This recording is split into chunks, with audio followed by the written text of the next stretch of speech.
Hello, everyone. This is Chrononauts. I'm JM here with Nate and Gretchen, and we are talking about astounding science fiction. Now, I would recommend that you listen to our earlier installments. We have been talking about a few stories. We just finished discussing Harry Bates' awesome story, Alas All Thinking.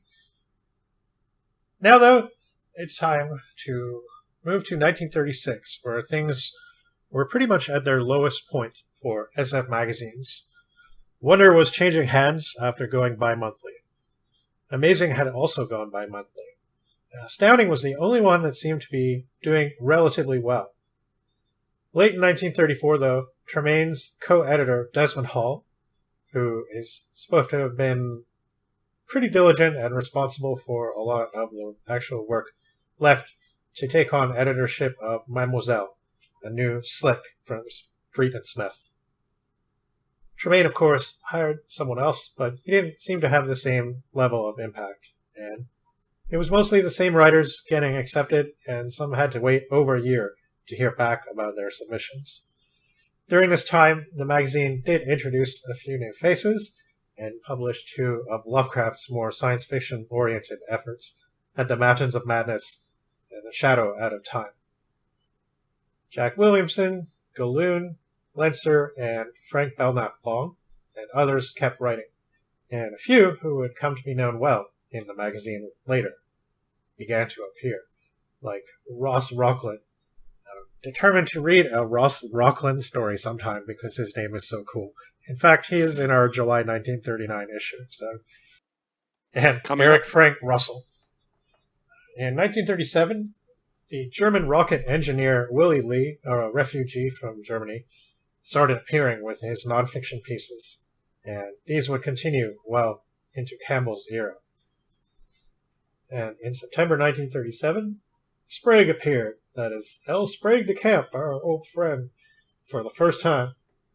We also see Clifford D. Simek start appearing after an absence of several years from the field in 1938, and some of these figures we may talk about later on in the podcast.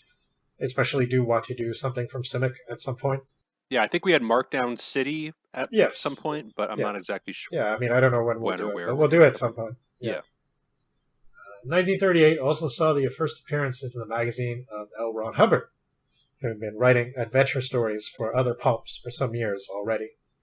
Somebody by the name of Nelson Bond also showed up around this time. More on him in a couple of months as well.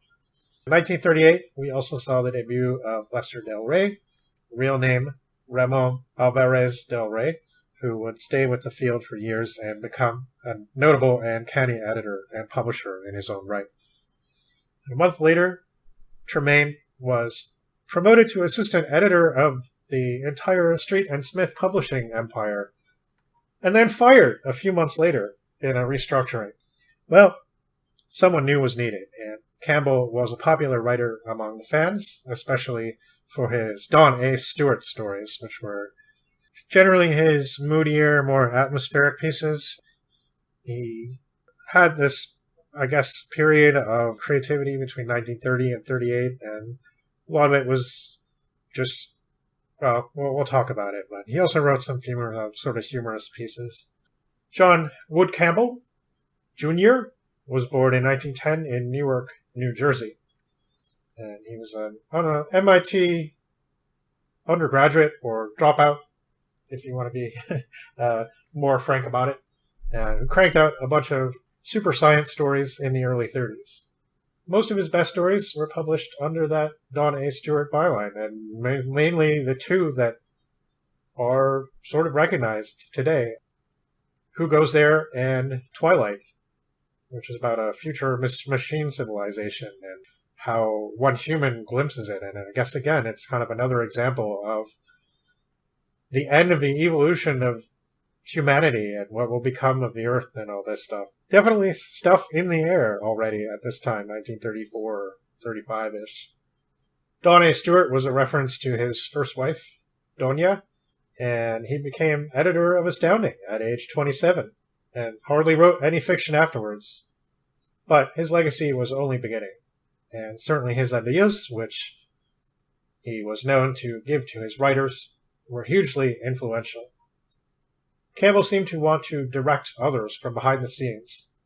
He had lots of suggestions to hone his writers, and it's almost like he saw them as tools. And the Analytical Laboratory, which was the name of one of the columns in the magazine, was really the entire magazine.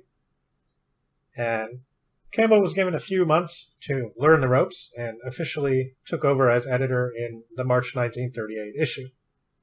He introduced some new features in Times to Come, which was a sneak peek at some of what was to come in later issues, something that would probably not have been possible in the late Tremaine period, as he was still deciding what would end up in the magazine 2 days before press time. Authors who had their stories voted number 1 in the Analytical Laboratory got a 25% pay bonus. Here's a quote from Alec Nevala-Lee describing Campbell's tenure. He says, "Science fiction might have evolved into a viable art form with or without Campbell, but his presence meant that it happened at a crucial time, and his true legacy lies in the specific shape that it took under his watch. Campbell had wanted to be an inventor or scientist, and when he found himself working as an editor instead, he redefined the magazine as a laboratory for ideas, improving the writing, developing talent, and handing out entire plots for stories. America's future, by definition, was unknown, with a rate of change that would only increase.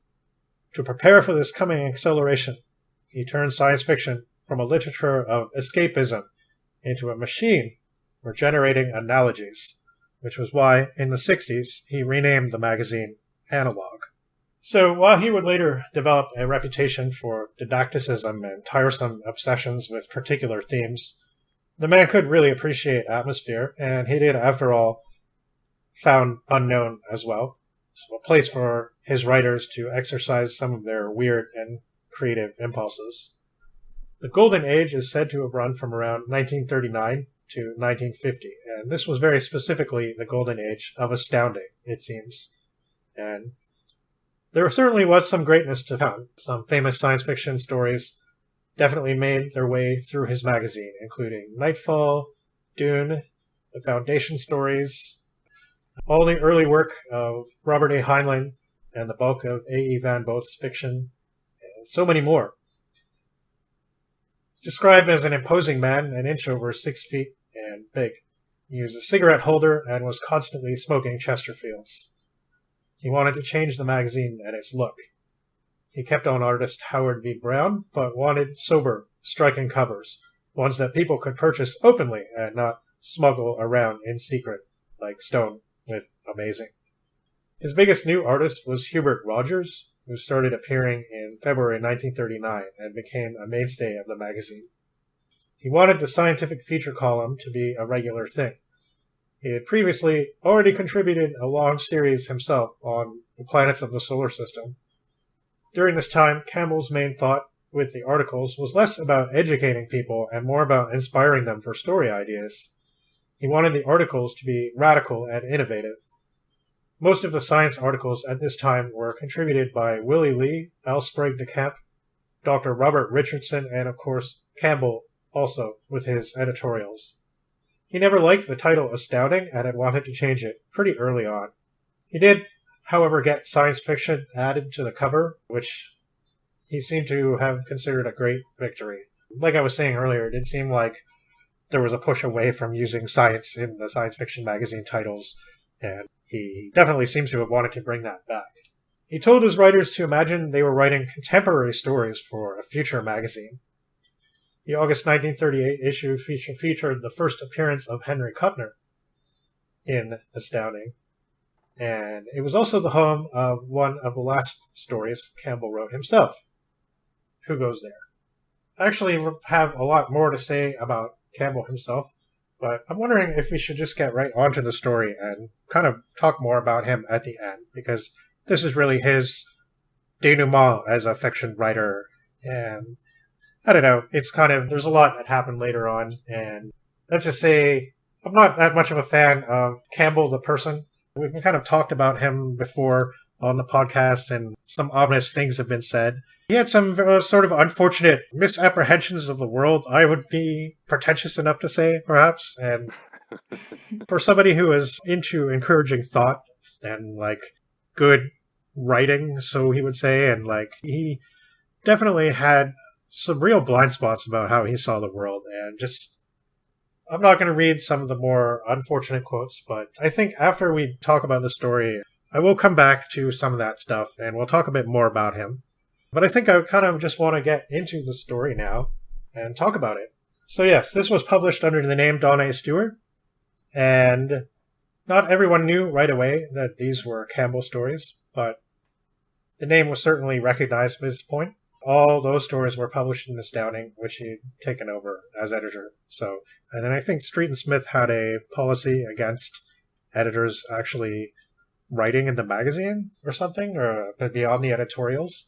So it seems to have also been a good way to get around that. But the story also exists now as Frozen Hell, which was the original title. And that manuscript wasn't found until 2017 at a storage facility used by Harvard's Houghton Library, which contains all of Campbell's draft materials and manuscripts. Yeah, it's pretty cool this stuff is still turning up. Yeah. I did a side-to-side compare with Frozen Hell and Who Goes There, and it's definitely a pretty significant rewrite from one version to the other. It's not like a case of the Lest Darkness Falls revisions or whatever, where it's just like a couple paragraphs taken out or added here and there. Most of the extra stuff is at the beginning, though, I would say. Yeah. Did you read both of them all the way through? Or I read both of them, yeah. And I would say by the end, it's pretty much the same. But, like, there's a whole opening section that's not in the... One of the big modifications he made is starting out with McCready telling the people in the base about what they saw and what happened. All that is recorded in real time in the original. And there were actually several false starts. The story was also called Pandora at one point.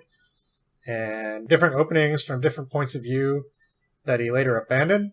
He was trying to find the story, and he would later tell his protege, Isaac Asimov, when you have trouble with the beginning of the story, that is because you are starting in the wrong place, and almost certainly too soon.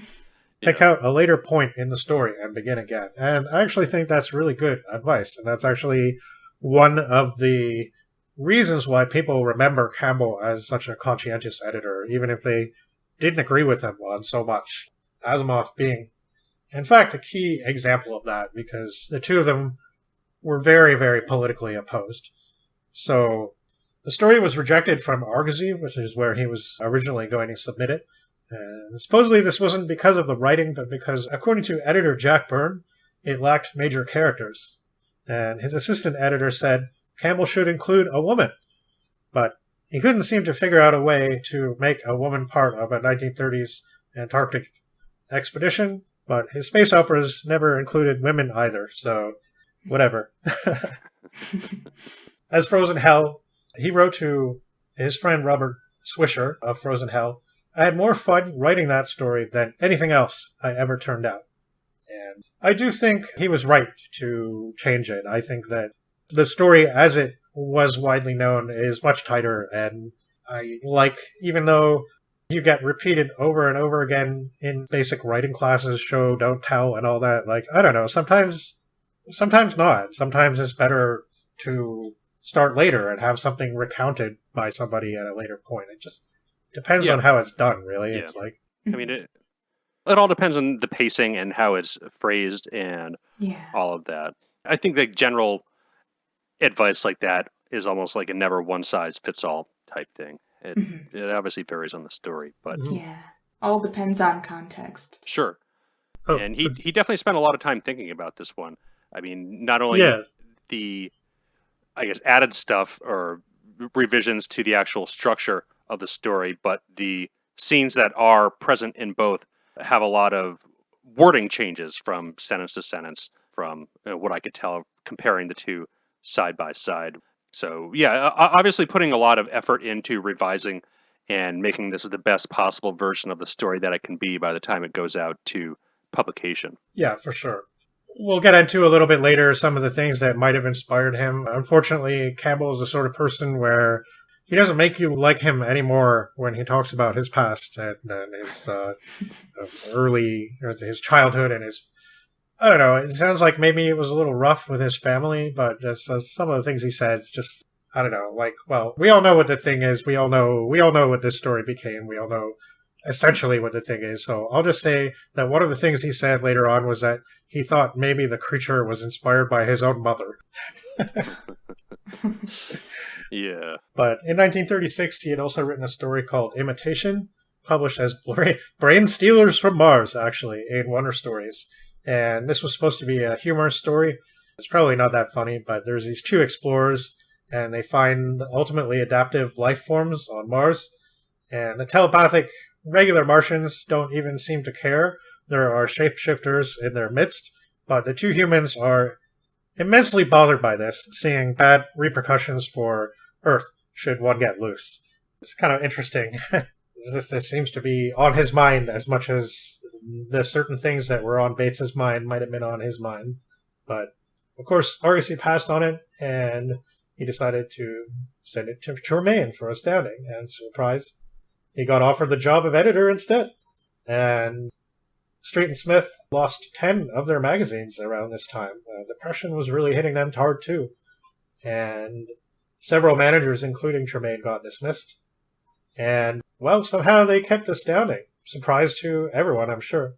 So, yeah, this is a really famous story. I think everybody knows at least one of the adaptations, and we've all watched at least some of them. Mm-hmm.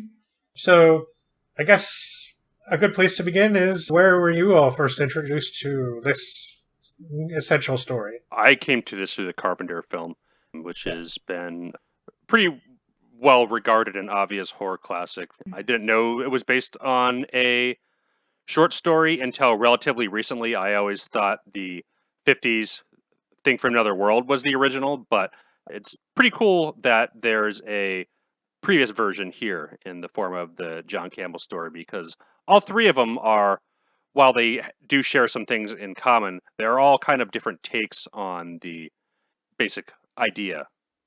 Yeah, my introduction was definitely the Carpenter film too. I was too young to know anything about it when it came out, but apparently it was a bomb, though. It was considered a failure when it came out. It wasn't very well liked. And I don't know how true it is, but like I definitely only watched it in the 90s, and it seemed like by then its reputation was going up a little bit. You know, people were appreciating it fairly well. So I don't know. I mean, it's hard to imagine it being that much of a failure, but like, again, the film industry is just weird. It makes its money back, but it doesn't make the producers a ton of extra money. They consider it a time wasted, I guess, and money wasted. So I don't know. Like, the rest of us liked it, but what do we count, right? I don't know. It's easy to be cynical about that whole industry these days, I'm sure. So yeah, I mean, like Blade Runner was a box office flop too, and experienced a lot of studio tinkering, and I'm sure there's plenty other examples out there of films that are now regarded as classics and were probably always well liked by the community, just did not perform well with mainstream audiences upon their release for whatever reason.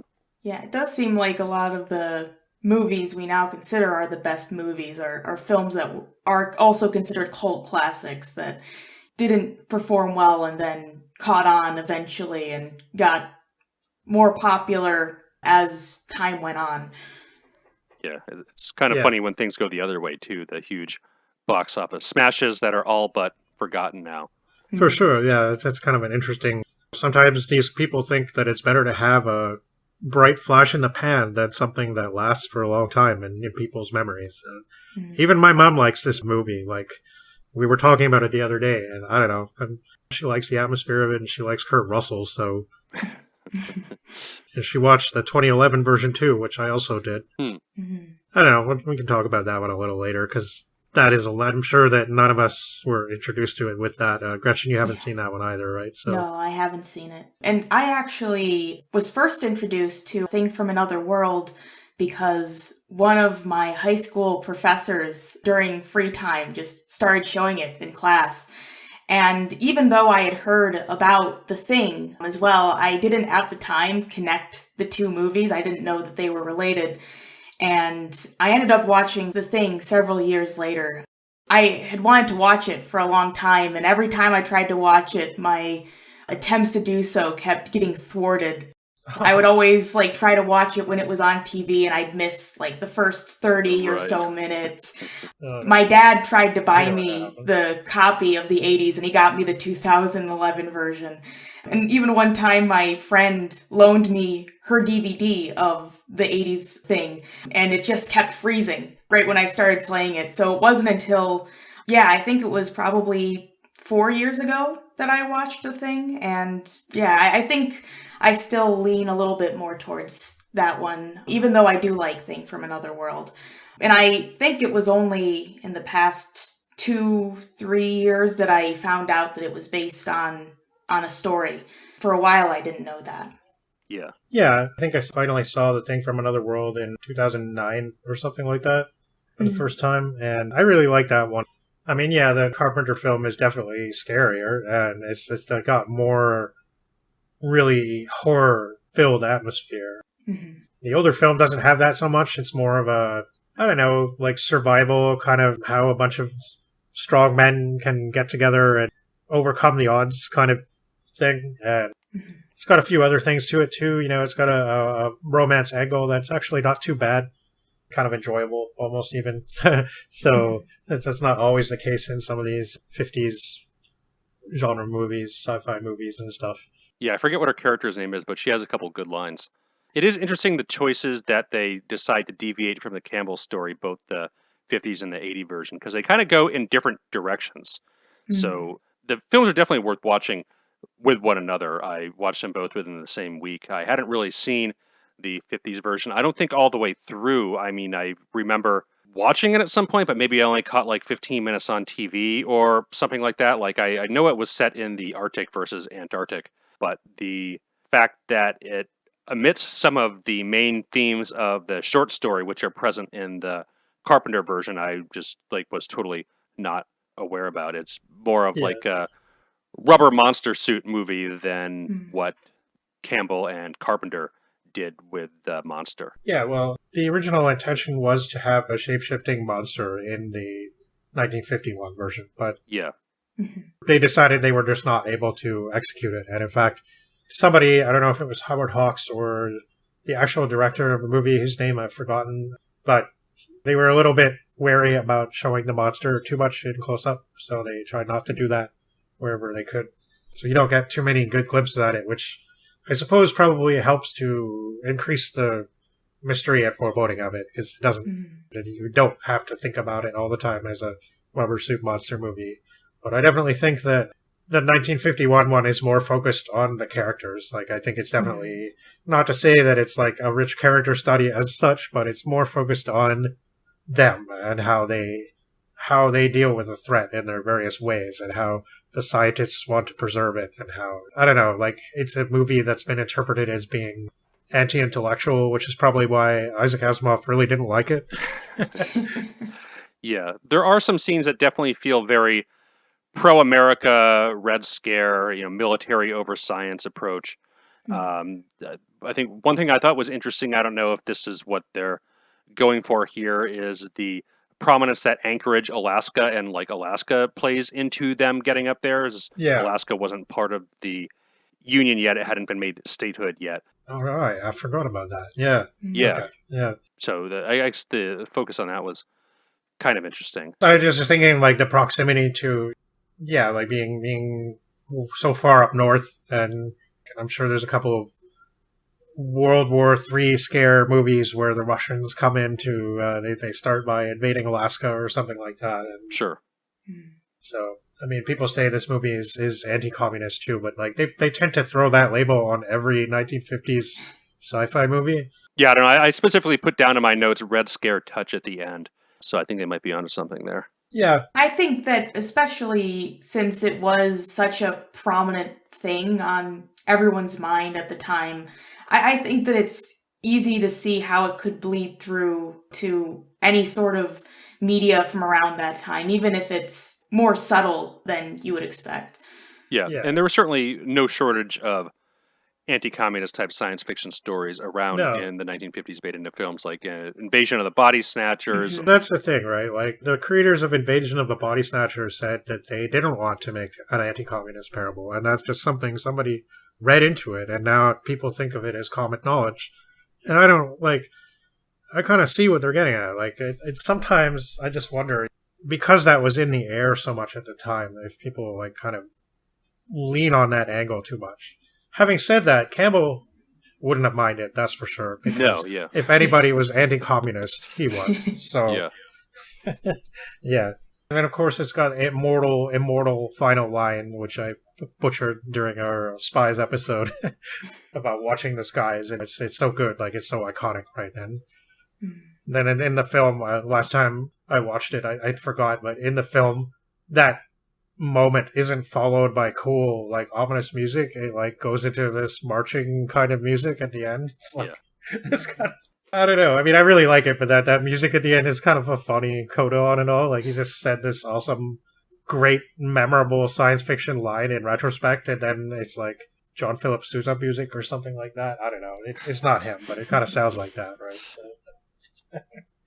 But yeah, I like it. And the Carpenter movie, I first watched that in the 90s with my mom, actually. She likes the movie a lot, I guess. And I don't know. But since then, I've watched it many times in the last 20 plus years. I don't know. I don't even know how many times I've seen that movie. One time, even in a lounge theater where there was alcohol and just a bunch of people sitting around watching The Thing and drinking and, like, on a big screen, I guess. And then it's cool. Yeah, showings like that are a lot of fun. It's been a while since I've been to one of those, but yeah, the Carpenter version is great. I mean, we talked about Planet of the Vampires last episode, and I think Mario Bava is, like, really the horror master of his time, and his career and Carpenter's career kind of overlapped for a very, very small amount of time at the end of Bava's career and at the beginning of Carpenter's career, but I think Carpenter kind of fills the gaps that Bava left as being the horror director of his era. He's definitely not as stylish and flashy as Bava is with the camera work, but he gets some really nice shots, especially in this one, and he's just really diverse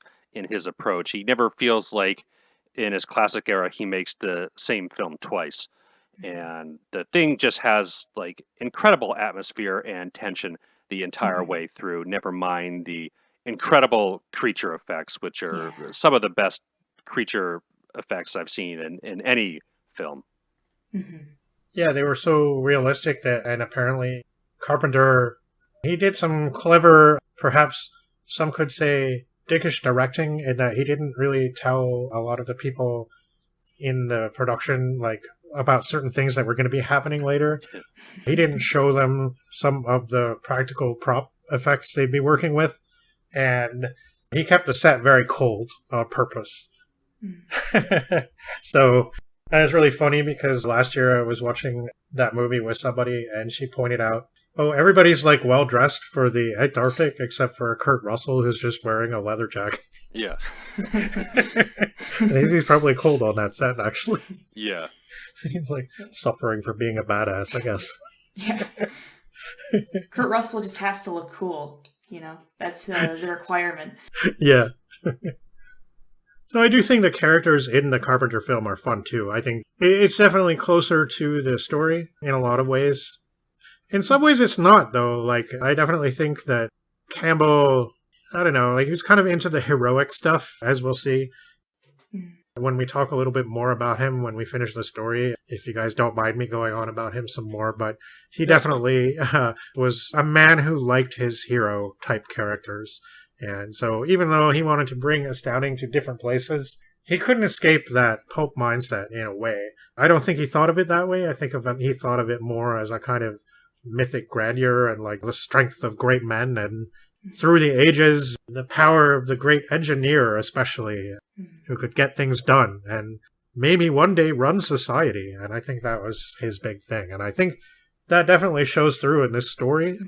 And you do get some of the typical kind of pulp language around handsome, chiseled men that we saw in some of the earlier stories we were talking about. Mm-hmm. Yeah. He has a more optimistic ending, for sure. Mm. He's not like a Lovecraft. He may have been influenced by Lovecraft to write this. Apparently he wasn't a fan, but I'm sure he did read At the Mountains of Madness. That's a story set in the Antarctica where humans discover a cyclopean city of cosmic horror. It's possible that that was an influence. Maybe not, though. I mean, we did a whole episode on Antarctic/Arctic stories in which this story could have fit rather well if we had chosen to put it there. And there's obviously, even before, well into the 19th century, there was plenty of stuff like this. I mean, I'm sure he also was familiar with Poe and Pym. So, I don't know. It's a good place to set an eerie science fiction story for sure. And yeah, I don't know. As for the 2011 film, it's fine.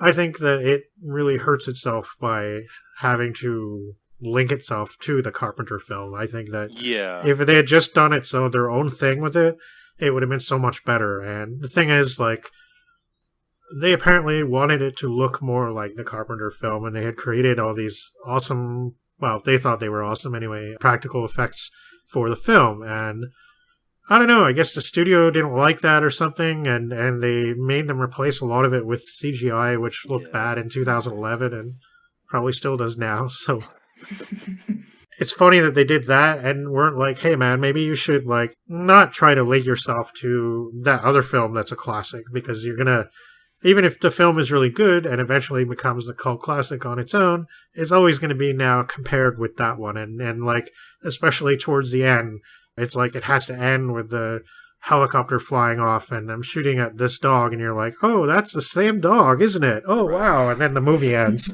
and you're just like, okay, I guess I'll watch the 1982 thing again now so that I know what happens to that poor dog. Right.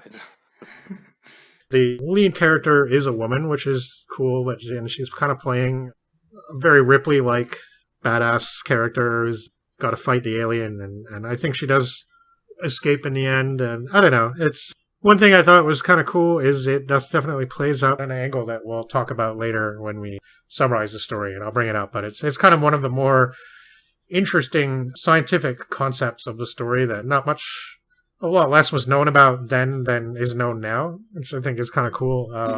That Campbell kind of even just brought it up, if briefly, in the story. So I do feel like the people that made the film probably at least read the story as well as watching the Carpenter movie. So I don't know, that's cool.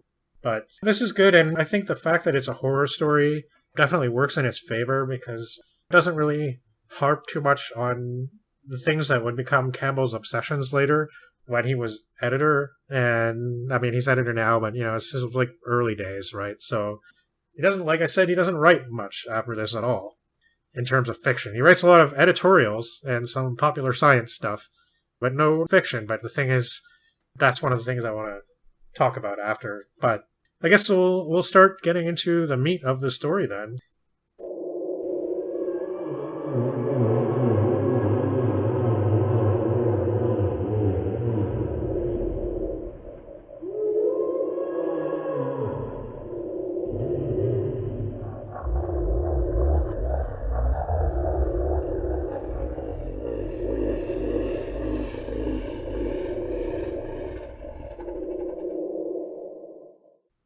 The whole thing takes place in a cramped Antarctic research station, tunneled into the surface of the icy realm, like a bunker.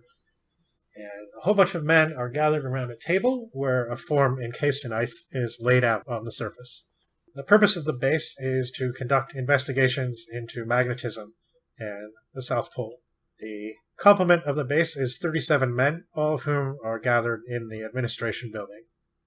Gary is commander, Blair is biologist, Copper is doctor. And MacReady, who I guess is our hero character, although in the end he doesn't really I guess he kind of leads by example sometimes, but he doesn't necessarily always come out as the action man. But he's described as this tall and broad demigod. A man of bronze. Yeah, basically. Well, he's probably Scottish, like Campbell. But He explains for the benefit of the other men, this Macready, all of whom have been busy with their work, and, of course, for the readers, about the find in the ice. It happened during a polar expedition. A weird magnetic trace was found about 80 miles southwest of camp. It's a large plateau surrounded by mountain ranges. The thing was buried 100 feet beneath the glacier, emitting vast, concentrated magnetism over a small area. On the plateau, insane high winds blow, and the temperature is minus 65 degrees Fahrenheit. The thing must have come down 20 million years ago, before the Antarctic was wholly glaciated. Macready thinks the climate was probably even more savage then, with blankets of snow covering everything. Macready paints a bleak picture of how the creature must have stepped out of the wreckage of the ship and instantly gotten lost in the howling wind and endless snowdrift. It froze and was quickly buried. And I love this atmospheric part. Like, this is just a really good part of the story. He did such a good thing in changing this. I suppose he could have rewritten it the way he originally had it and made it better, but as it was, it's kind of awkward, I think. Like, there's a lot of clumsy exposition and weird, awkward sentences at the start, and I don't know. It's kind of an interesting example of the editor doing his own revisions and this kind of things that he would tell his writers all the time to avoid, and he's practicing it on himself, trying to make this as good a story as he possibly could. I also like the opening of talking about the smell of the base, and yeah, I think that's just a really fun kind of cool part to start on. The first line is, "The place stank," or something like that.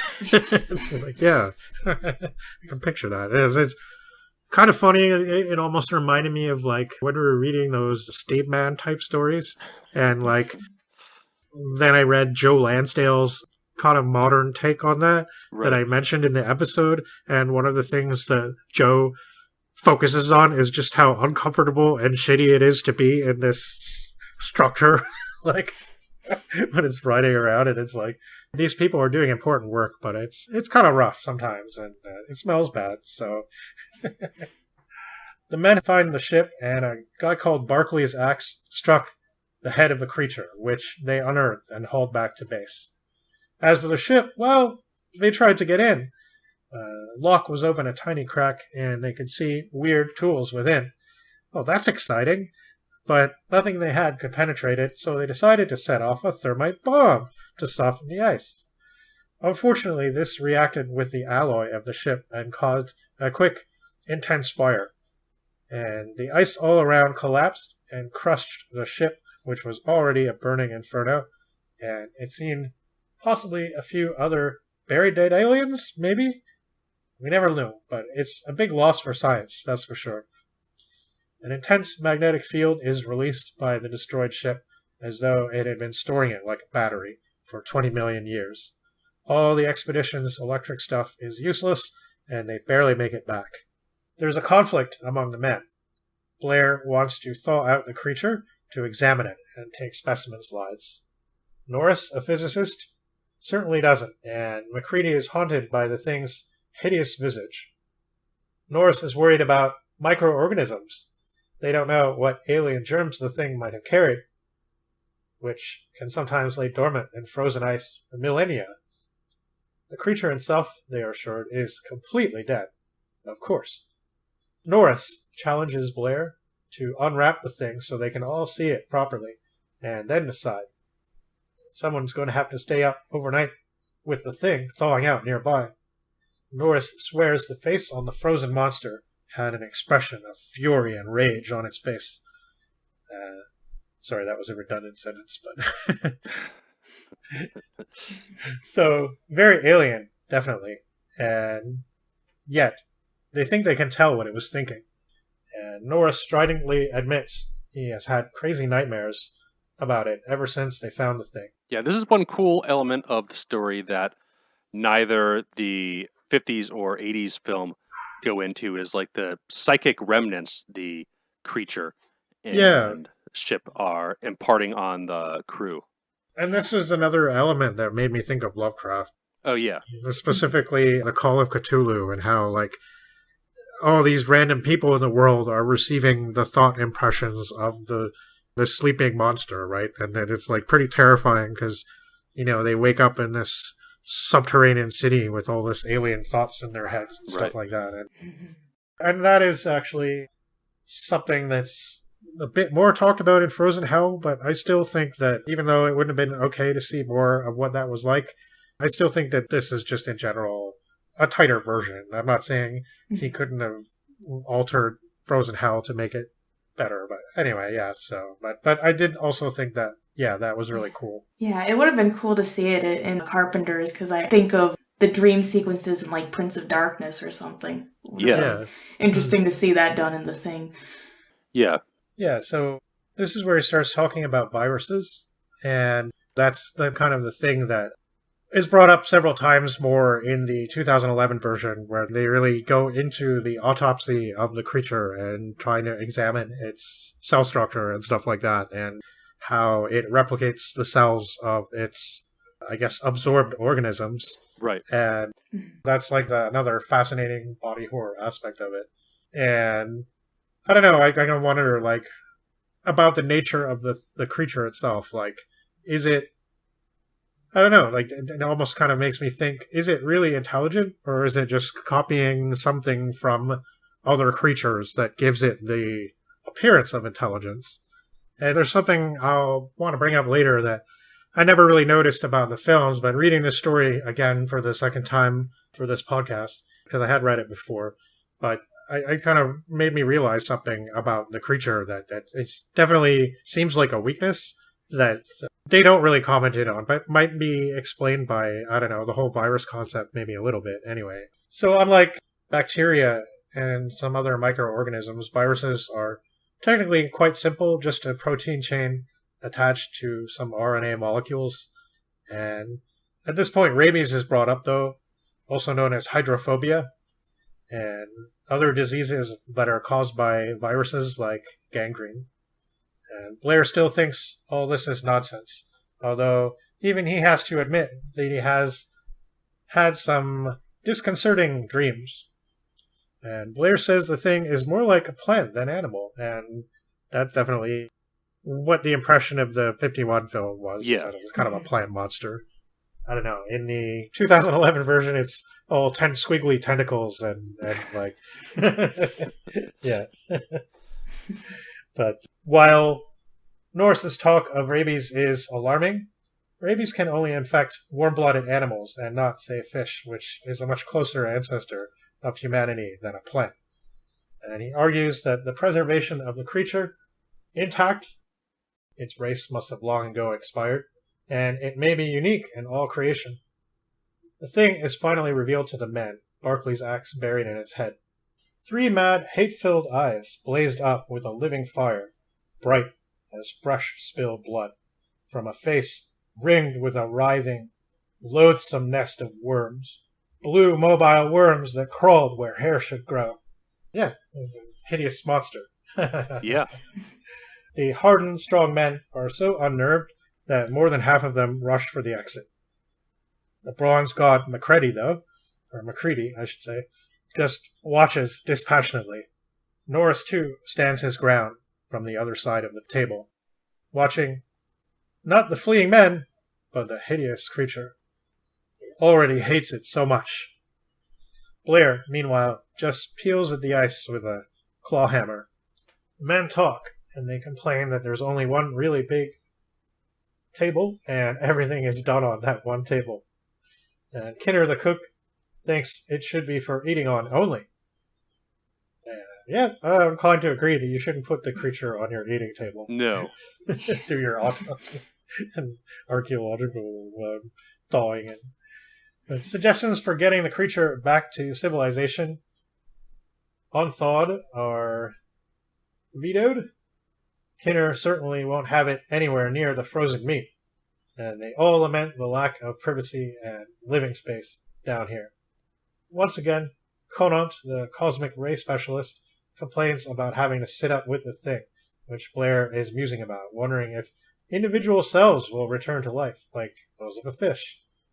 And of course, this is very alarming to Conant, but Blair soothes him, saying only lower forms of life can revive in this way. No chance for a highly organized, intelligent creature. Blair sticks up for the creature, but Conant and North make eloquent arguments based on the way it looks and it being evil, not just because it's different, but because it has a malicious aspect to it. Blair argues relativism. Conant, though, is now alone in the big room, and Campbell describes the quiet but pervasive sounds all around him. The clucking of a Geiger counter, the snoring of the men asleep down the corridor, the coal-burning stove, the pressure lamp, and the drip of the thawing ice around the alien. Conant is nervous. He pokes at the thing on the table with tongs. Its flesh is now rubbery and somewhat yielding. I like the way he describes the awareness of the thing's new life. It seems to hypnotize Conant. The 3 red eyes glared up at him sightlessly. Blair awakes from nightmares, being shaken and yelled at by Conant. The thing escaped while he slept. Dr. Copper, who had sided with Blair all along, now has to admit he was out of his depth. Earthly laws can't apply. It's a wonder the hellish creature didn't eat me in my sleep, says Conant. Blair suddenly gets a look of fear and starts to say something like, maybe it did, but changes his mind. All the men are awake now and getting their stuff together, and they hear a howl from somewhere down the base tunnel. In Dogtown, the dogs are going wild. I like the little names they have for all the places in the camp. It's pretty cute. Yeah. Big Magnet is what they call the whole thing. And yeah, Dogtown, and I forget what they call the main building. They have a name for that, too. Under the howls and furious barks, they can hear other sounds. Hateful alien snarling. Conant shoots at something, and there are strange sounds. Barkley is watching, while the other men are scrambling to get various weapons. They see the thing, which launches itself at Conant, who swings an axe in defense. The thing gets another blow in the head, but it's quickly up and active. McCready charges in front of the milling, unfocused men, a blowtorch in his hand, scalding the thing, and he shouts for someone to bring in a power cable. He wants to electrocute it, and Campbell stops to explain how the rigging of the power cable is going to work, quite meticulously in the middle of this scary scene. But that's cool. I mean, it's... Yeah, got to appeal to the readership somehow. Yeah, exactly. I don't know. So much stuff people take for granted now, and like, you know, it happens so quick in like movies and stuff like that, and you're just like, well, how did they do that? Sometimes I feel like the writers don't even know, right? So I don't know. At least this is part of the mandate of the science fiction at that time. You know, trying to explain like Galoon was trying to do in his story, although that's a much quieter, less action-oriented story, definitely. Yeah, but for sure. The thing at bay and surrounded by dogs and trapped is so clearly full of hatred for the men. They electrocute it, and its death is described horribly, and the dogs do the finishing touches. So the thing is back on the table now, tarpaulin covering it, all burned up. And it's also not quite the same thing they saw previously. It really does imitate other organisms. Once it got out and found the dogs, it ate the team leader, recognizing it as a creature that could do better at withstanding the frozen hell of the Antarctic. The remains of the thing they found melted and merged into dog flesh. Now they have an even weirder looking, half alien, half dog-like thing. And the bits that look like dog contain dog cells, but alien nuclei. Blair says that in time, you wouldn't have been able to tell the difference with a microscope, and he wonders if they ever saw the creature's natural form. Given time, it would make itself indistinguishable from anything, become the world's population. But it didn't have the time to digest the dog, and they got to it in time. Blair made absolutely sure the creature is dead, but Blair seems to have gone slightly nuts. He says that he is Pandora, another original title for this story. And he now admits to sabotaging the planes, because if the thing in fact was able to imitate any of the men, it could fly on out of there to warm safety and millions more humans. Now, though, they start wondering about infection, and Dr. Copper says that there must be a way to detect an imitation, which still must retain an element of alien biochemistry. And the hysterical, giggling Blair wonders about Conant. "Are you really there?" he asks the physicist. He was, after all, left alone with the thing as it revived. Norris and Macready have been talking about their dreams. They think even when it was frozen, it had some limited consciousness, maybe telepathic, and that's how Norris, of all things, dreamed that it could change its shape. The only way a creature could imitate a man really successfully would be not only to absorb the body, but the mind as well. Then it would think, act, and talk like him when it needed to. Suddenly, no one wants to be near Conant. They can do blood serum tests, reasons the doctor, to figure out if someone has non-human blood. The idea is to create a reaction. They will use dogs for this. The dogs, injected with enough human blood over a lengthy enough period, will develop an immune reaction. This reaction will only occur with human blood. And I guess their idea is basic biology just can't be fooled. Normally, in proper laboratory work, tests like this are done with rabbits, but none of the bunnies hang out in the Antarctic. Commander Gary and Dr. Copper himself are going to supply the untainted human blood. Meanwhile, they propose to lock up Blair and Conant, and the doctor thinks Blair will go homicidal. "Your eyes! I wish you could see your eyes staring," Conant keeps saying. Now nobody wants to be alone or to have privacy, except maybe for Conant. Blair is sedated and unaware of anything. Clark, the main dog handler, says maybe if things get really bad, someone really will have to kill everyone. It's Dr. Copper's opinion that if that happens, the last man alive in camp, Big Magnet, won't be a man at all. Blair seems to have been touched by the thing's telepathy. At first he was all for preservation and not assuming evil, but he slept next to the frozen thing on their way back to camp too. He must have picked up a lot of its projected thoughts. The so-called dreams that the others had. They talk about how to tell the world about how everything is okay without revealing anything. If things get bad, they'll fake some kind of natural disaster. I don't know, is this kind of a fun part? They're talking about all the little tricks they can do to convince everyone, like the making some explosion sounds for people to hear over the radio. It's pretty fun. Even in a situation that seems increasingly dire, they can find some humor. But Blair's locked up in a storage cache, and he insists on being left alone with only canned, sealed food. There's actually no lock, so some detail is gone into about how they secure the door, with a trap to drop food in. The men are a bit stir-crazy with cabin fever, and it's going to be another 5 days before they can perform the serum tests. From now on, everyone is in teams of 4, with nobody out of sight. And to the surprise of all, even maybe himself, Conant seems clear. He cries like a baby. The creature is dead, and they are all relieved. And they all get out their skis in jubilation and decide to let Blair loose. But Dr. Copper's happiness is short-lived. The blood solution from the creature precipitates too. Copper, shaken and with tears in his eyes, pronounces the awful truth. Either himself or Commander Gary is one of the creatures. Neither Copper nor Gary can prove they are human, even though, of course, they both say they know they are. Maybe all of them are monsters, Copper goes hysterically. Carrie puts Macready in charge. And Macready is brooding a lot, like the bronze god that he is, and the creature is waiting for opportunities to absorb them all in time. The serum reacts to human blood, too. Macready has an idea. The alien got to all the dogs, and the cows, too.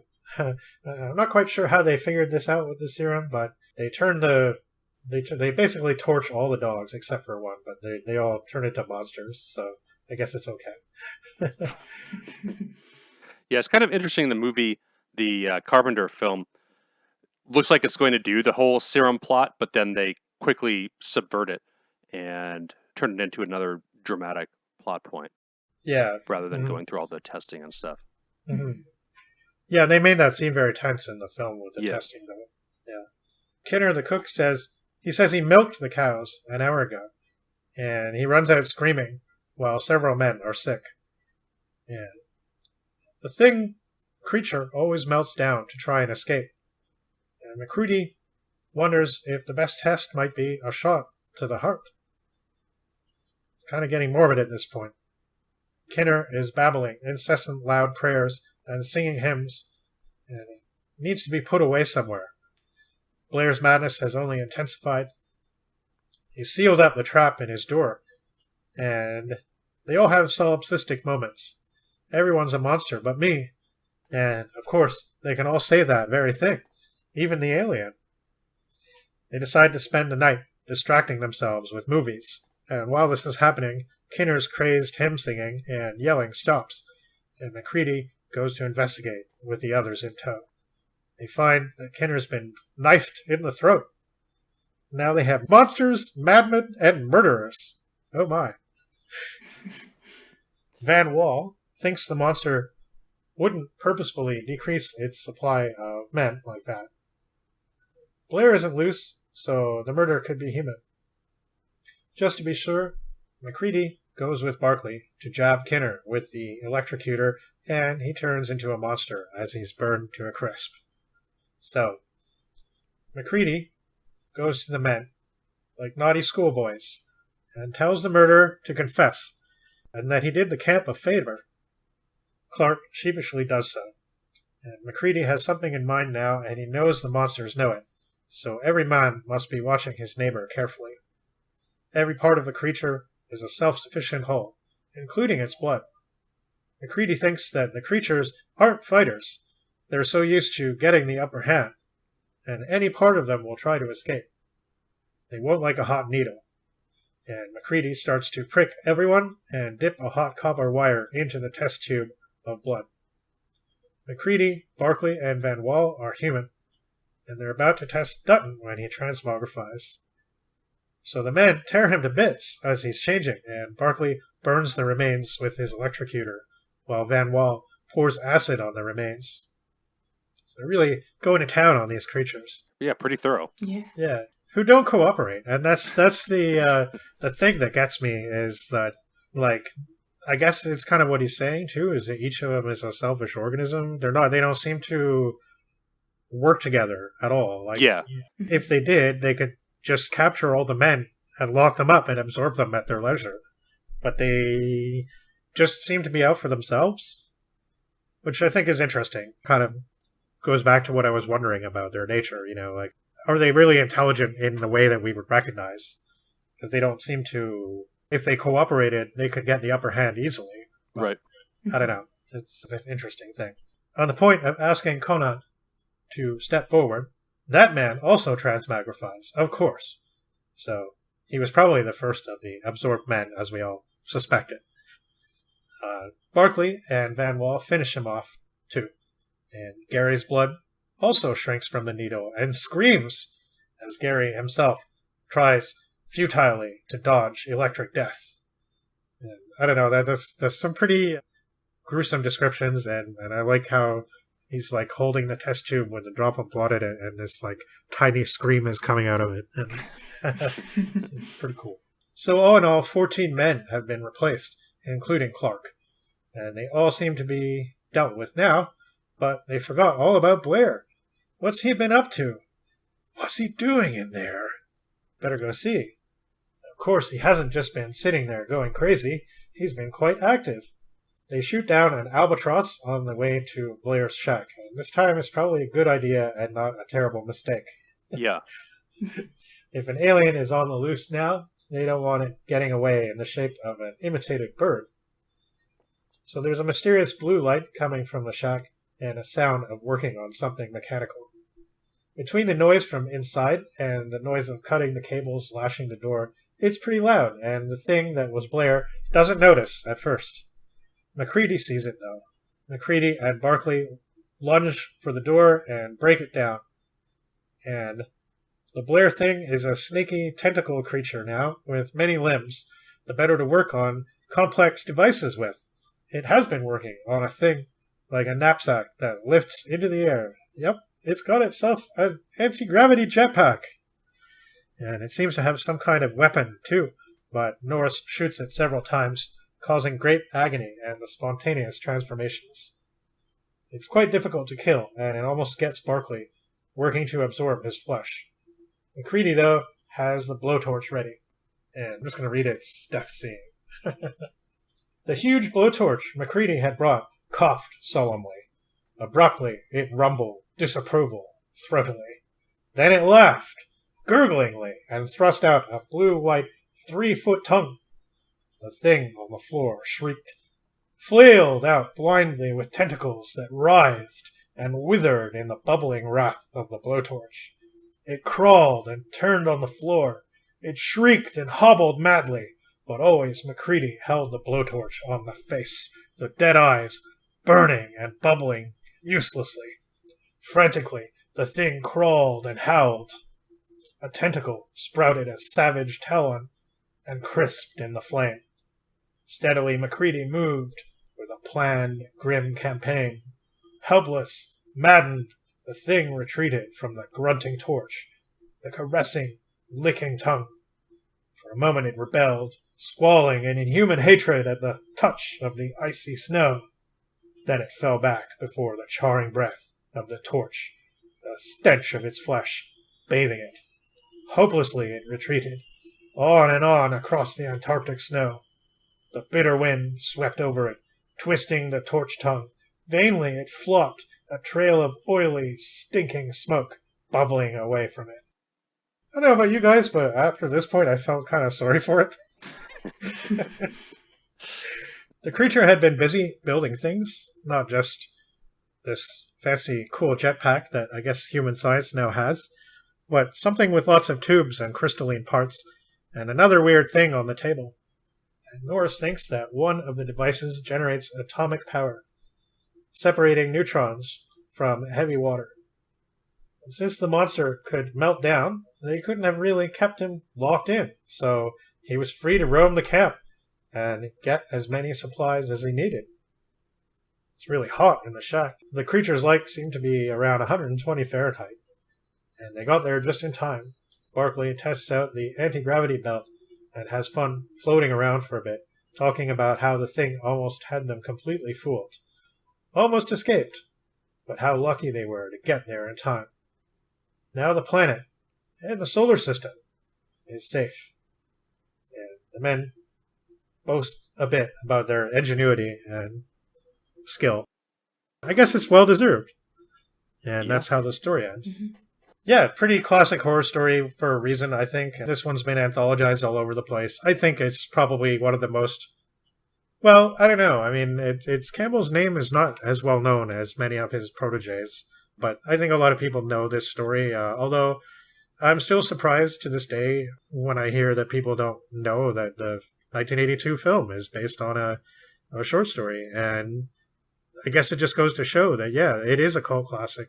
Though it may have not satisfied some of the executives in its day, and maybe it could have done better, it certainly lived on in the consciousness of at least horror fans and even casual horror fans everywhere. Yeah, it's certainly universally recognized as one of the best horror films ever made, and I think I do prefer it to the Campbell story. I like the bleak ending of it a little more, and just the tension and atmosphere in the Carpenter film is really awesome, though Campbell does do a pretty good job here too, I have to say. This is definitely a lot of fun, and it's certainly one of the better ones that we've read for this time around. There's some pretty awesome scenes, both in terms of the tension with the human characters and some of the creature gore scenes with the monster and what it eats and how it gets blown up and all that stuff. Yeah, definitely an enjoyable one. Yeah, I think that it does do a good job of getting the tension rising, and I think I am a little biased towards the film just because I am more familiar with it, and I like the bleaker ending as well, and I was surprised when I read the story that it had a much more cheerful ending than that. So, yeah, I enjoyed the story, though, and even as standing alone from the adaptations of it, I think it's a really good work. Yeah. So as well as this, of course, there's also, to further add confusion, the novelization of the film is its own thing. Yet another big significant sci-fi film novelized by Alan Dean Foster, who's pretty much the king of all film and TV genre novelizations, I guess, at least in sci-fi and fantasy. Pretty much, you could find his name everywhere. Star Trek, Star Wars, Transformers, Alien, I think, The Thing. Right. He's everywhere. And this guy has basically made a career out of doing this, although he has written other stuff as well. So it's not like he's just a tie-in guy, but he's certainly done an incredible amount of them. And I don't know, apparently the novelization of the film is quite good by people who, I mean, I don't know. Like, if I just randomly came across it and just decided to start reading it, I probably would read it. Like, just, I don't mind novelizations of films sometimes. Like, it's nice to get a different perspective on the story that I normally wouldn't have, especially. So, I don't know. I don't mind, but... Yeah, and occasionally, the novelizations do add some more insight with the characters, and, there can be some fun extra moments in certain ones that are done well, I think. Yeah, definitely. I think there's a comic as well. So, yeah, this story has been adapted all over the place, like probably more so than almost anything we've done on the podcast, except for like Frankenstein and maybe the Time Machine and a couple other things, pretty much. Yeah, definitely a good story to base adaptations off of. It is kind of neat that the 50s and 80s ones both do different things with it. And while I think the Carpenter one is closer to the story in terms of tone and plot, it also makes some very significant changes to the story. And with the psychic stuff, both the adaptations leave some stuff out that is in the story. So yeah, all kind of different perspectives on the same base. So I think that people who like the film should read this. I think that it definitely is, if you really like the story and it's one of your favorite movies and you haven't read this yet, go ahead and read it. And if you haven't seen the film, yeah, there's nothing you could do worse than starting with this as well, I think. Yeah. It is the original source.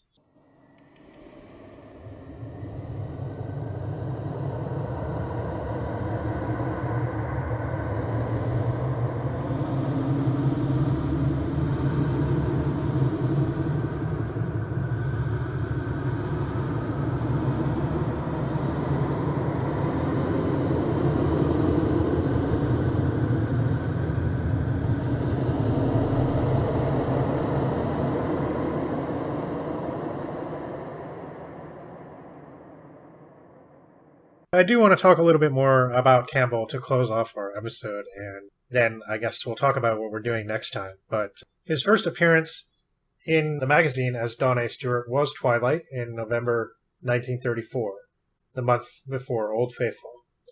And it was a moody, atmospheric piece, which I sort of described earlier, and it ended up in the first Science Fiction Hall of Fame volume, which is a really thick volume that has, I think I talked about it in one of the earlier installments.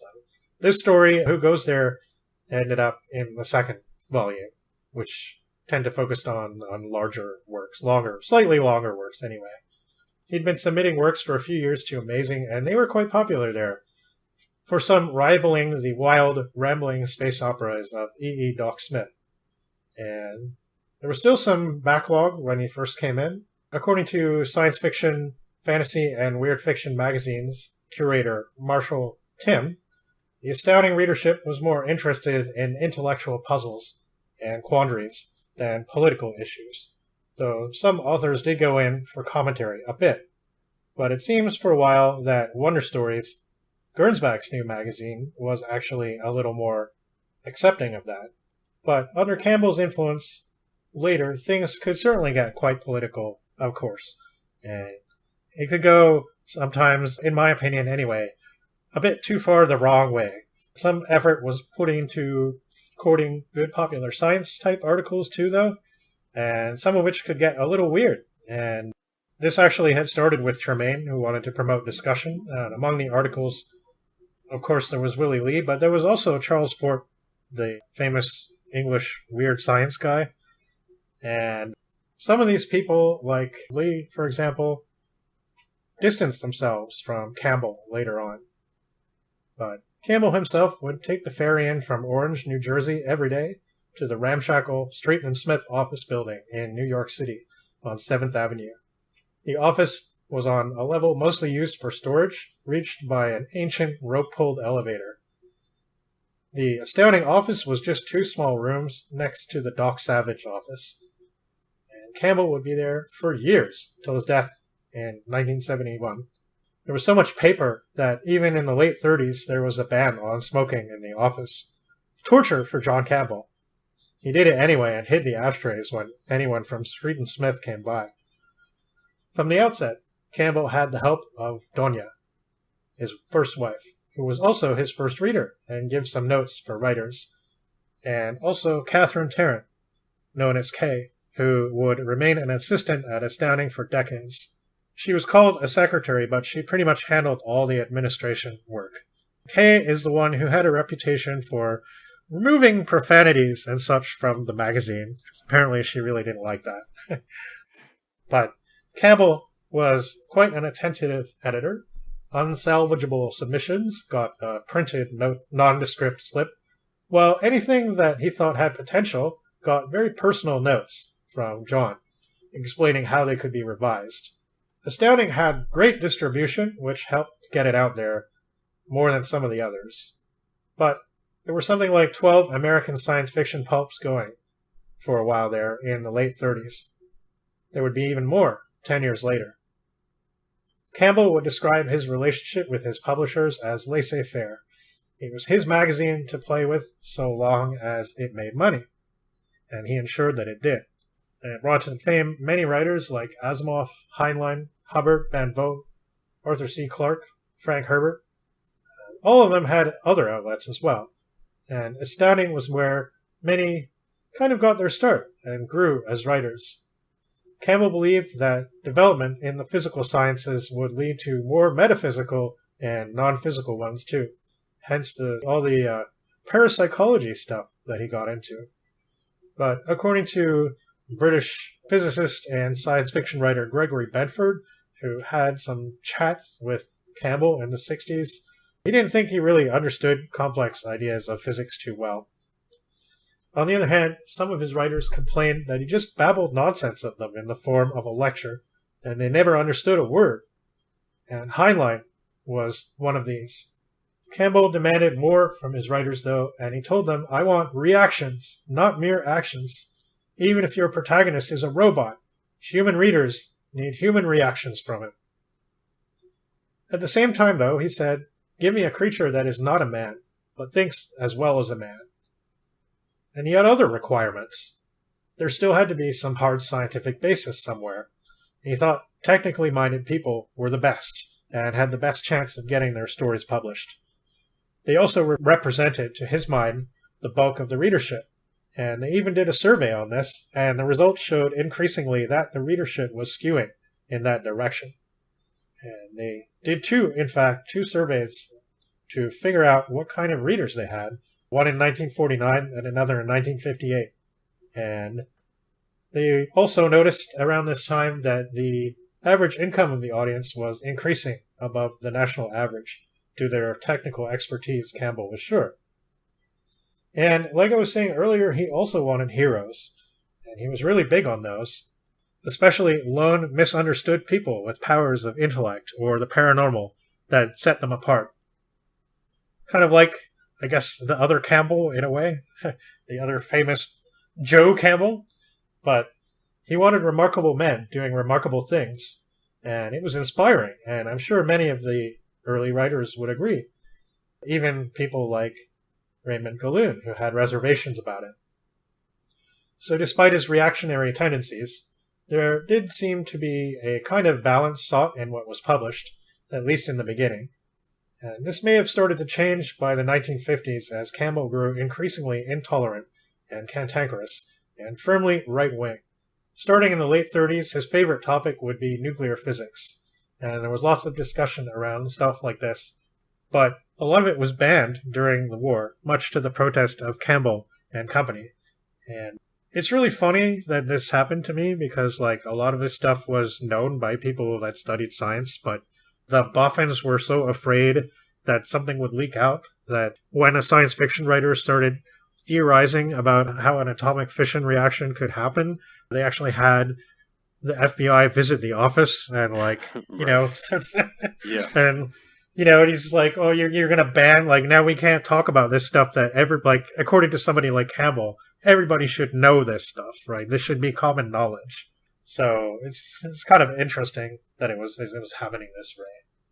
And of course, he also started Unknown, which we talked about a lot during the Lest Darkness Fall magazine, which is perfect for writers like Hubbard, who tended to get pretty weird and nonsensical with his science fiction.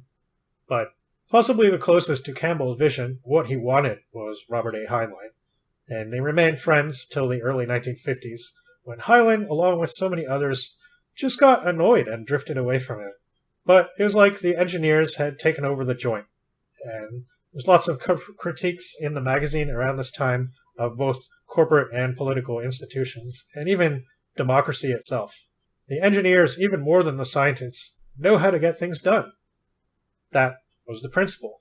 For a while, Willie Lee epitomized this in Campbell's mind.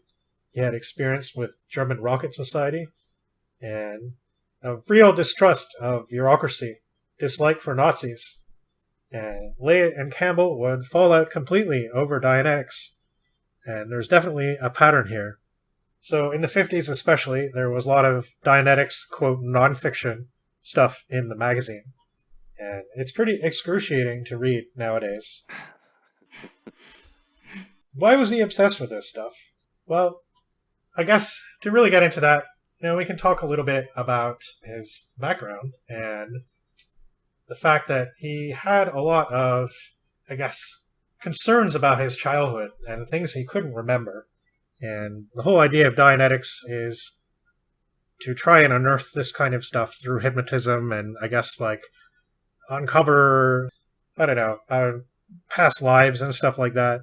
But we can't really sugarcoat also that Campbell was a raging racist, and it's pretty ugly to see, especially as things kind of started to get more sort of heated in the 1960s. And I guess by this time, you know, he's kind of getting into his especially cantankerous phase, and a lot of his obsessions are starting to really affect his judgment. And he likes to talk a lot about the world and seeing different cultural points of view and so on, but he can't seem to wrap his head around certain key truths. And there's so many anecdotes in the Nevala-Lee Astounding book with quotes from him and bits of correspondence and so on that are just unpleasant to read, especially later on. And I'm not going to quote any of them, but if you want to know more about this stuff, you can read that. And although I suppose some might say, oh, it's biased, I mean, people acknowledged this at that time. It's not like this new thing where people are like, oh my god, he was such a racist. That's terrible.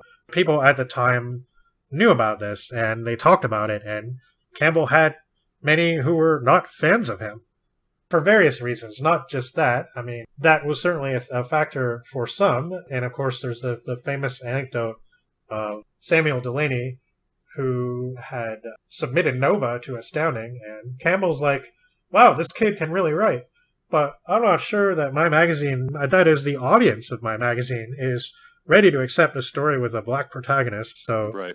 Sorry. I mean, he had this like falsely encouraging kind of demeanor about him, and I don't know, it's just like, yeah, I mean, maybe he would have gotten some nasty letters, but like, somebody has to take the step, right? And he missed a chance there to just go ahead and do it. And proved that that kind of thing wasn't really an obstacle for him, and yet he couldn't bring himself to do it. And that's certainly something that obviously stuck in Samuel Delany's craw quite a bit. Right. There were other things like his attitude about himself being very, like, of a kind of misunderstood high IQ genius type person. Isaac Asimov kind of thought this way too, but I think the difference between them was that Asimov was actually closer to the kind of person that Campbell wanted to be, right? But he was also, I mean, the man had his faults too, which, I don't know, we could get into one day when we cover one of his stories, but he was a lot more open-minded about a lot of things, but he was also a very smart person worked as a professor of chemistry and stuff like that, and had a lot of knowledge about things, whereas Campbell sometimes just seemed to go off the deep end, and he was into a lot of bizarre stuff, like weird inventions and so on, not just Dianetics, but like all kinds of weird stuff. But yeah, I mean, he had other detractors too, like C.M. Cornbluth openly disrespected him in public, and Galoon talks about the gatherings of the authors at the New York restaurant and how they like to roast him, Manly Wade Wellman especially. He said that he liked to bust in on him when he was trying to work, and Galoon said, when asked to clarify his complaints, since Campbell was known as a conscientious editor who gave thoughtful rejection letters, "Oh yeah, he did. But they were hard to understand. He was quite the opposite of Orland Tremaine, who wrote brief letters which were clear. As far as I'm concerned, Tremaine was a lot easier to work with, because Campbell would write a long letter with plenty of discussion, but he still wouldn't buy the story.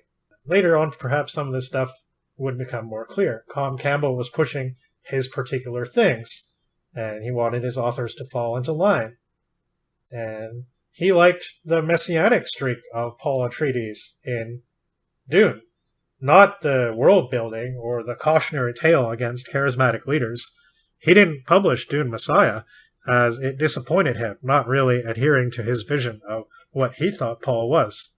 But I think maybe we'll save the rest, and I do want to talk a little bit more about him, but we are coming back to Astounding in the future, and that's probably a good time to bring up some of the other things that I wanted to bring up. We're kind of crapping on him here, but I do have this other anecdote that I did want to share from Charles Hornig, and it's kind of his story of his experiences with Campbell. Charles Hornig, who was the editor of Wonder Stories, recalls many years later.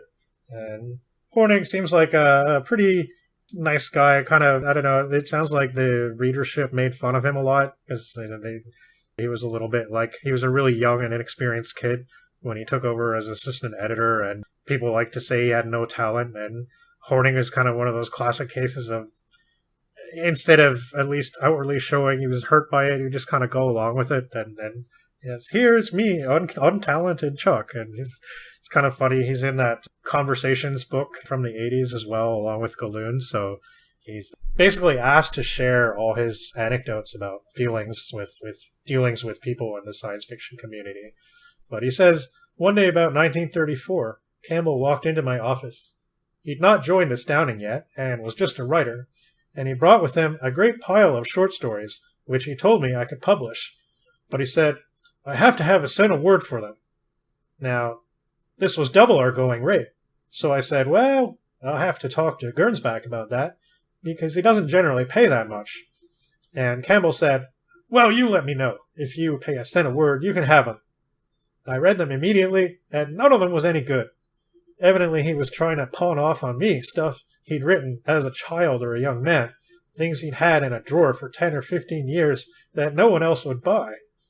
Probably he thought, what does this kid know about anything? He'll be glad to publish anything by John W. Campbell. But I just couldn't do it. I passed them on to Gernsback and told him, I'm sorry, but I don't think any of these are worth publishing. And anyway, he wants a cent a word. Gernsback agreed, so I called Campbell and I rejected them. After that, I never got along with Campbell. At conventions, he would purposefully snub me. Campbell was a great one for hating people. Then again, I was inferior to him. I didn't know science properly, and I couldn't write for Astounding, so I wasn't worth much in his eyes. But I humbled myself once enough to ask Campbell for a job. Years after I'd left Wonder Stories, I tried again to get back into science fiction. So I wrote to him asking for a job at Astounding, when he was then editing. And he replied, asking me to come in and see him. I went, and he told me personally, no. I think he only wanted to see me crawl. So, yeah, I mean, this guy was a dick, plain and simple. And although it doesn't really show through in the story we read tonight, I think during his time in the magazine as its figurehead and prime mover, it really does start to show a lot. And I think maybe another reason why the 40s is called the Golden Age is that there wasn't that much of his lecturing and editorializing compared to what they saw in the 50s and onwards. And I think that's also no coincidence to explain why increasingly magazines like Galaxy and the magazine of fantasy and science fiction started to really gain precedence in the field over Astounding at that time. But Astounding actually survived and still survives to this day in a way. It's, of course, called Analog Science Fact and Science Fiction, and it's won many, many Hugo Awards and other awards. Starting in 1972, Ben Bova took over, and then in 1978, it had another really long editorship for somebody else whose name I actually don't remember and unfortunately didn't write down, but he was pretty much editor till like sometime in the late 90s or early 2000s even. And yeah, the magazine is kind of considered the main sort of flagship of the harder end of science fiction at this point. And things certainly did change when Bova took over. In 1977, they published a special women's issue, which I don't think any of the magazines had really done before that time, although they certainly did feature women in some level of quantities, depending on, I guess, how receptive the editors were and how much they were actually inspired to write for these science fiction magazines, which Campbell certainly considered a boys' club, even though he was certainly willing to publish some women writers. And in the July 1939 issue, which we'll be talking about at length in a couple months, right, there is a story by C.L. Moore and another by Amelia Reynolds Long. So I think that's going to be really exciting. But we're not going to do that one just yet. Before we get there, we are actually going to talk a little bit more about fandom. Nate, was there anything you kind of wanted to say to sort of introduce that concept and what we're kind of going to be mostly looking at? Yeah, so I guess these 3 episodes we're doing, the one we did tonight, focusing on the early days of Astounding, the next one we're doing, and the one after that, which is going to be a deeper look more into Astounding, is kind of trying to chronicle the rise of the Golden Age and the establishments of not only the literary traditions and how the magazines operated, but also how the readers and the fan community functioned, as the idea of fandom, what we now know today as a science fiction community, really started to spring up in the late 1920s, early 1930s with conventions and the science fiction clubs and fanzines that popped up around that time.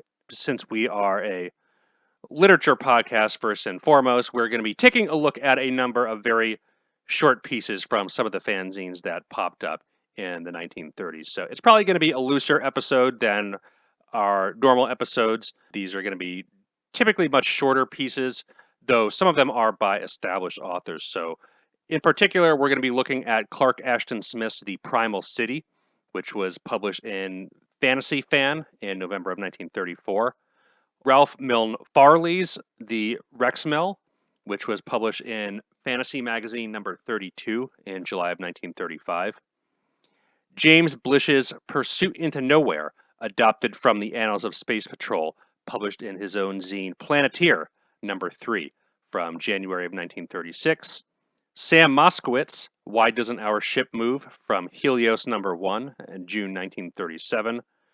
And we're also going to be taking a look at some of the early Star Trek fandom from the 1960s, where fan fiction comes into play in the fanzines there. We might get into more of that in a later episode with TV tie-ins and stuff like that, and the effects that Star Trek had on the science fiction community, both in terms of bringing a whole new group of people into the fandom, as well as its effects on the literature through fan fiction and how that became really popular during that time. Kind of setting the bounds, though, a lot of it will be focused on this 1930s time period when the Golden Age gets going. So in addition to those stories, we're probably going to be pulling reviews, editorials, and things like that from the fanzines, which I think will be a lot of fun to take a look at. So we get to hear the same complaints that we hear nowadays of, oh, I wish it was like it was 20 years ago. The stories just aren't as good anymore. That kind of stuff. Yeah. Hopefully we can find some reviews of people trashing works that are now considered classics, or likewise praising works that are now not considered classics.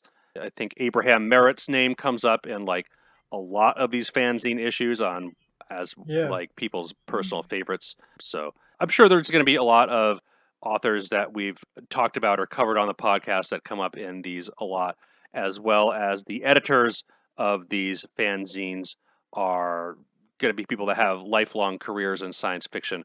In the case of people like James Blish becoming well-acclaimed science fiction authors in their own right, and not just like industry behind-the-scenes type people. Yeah.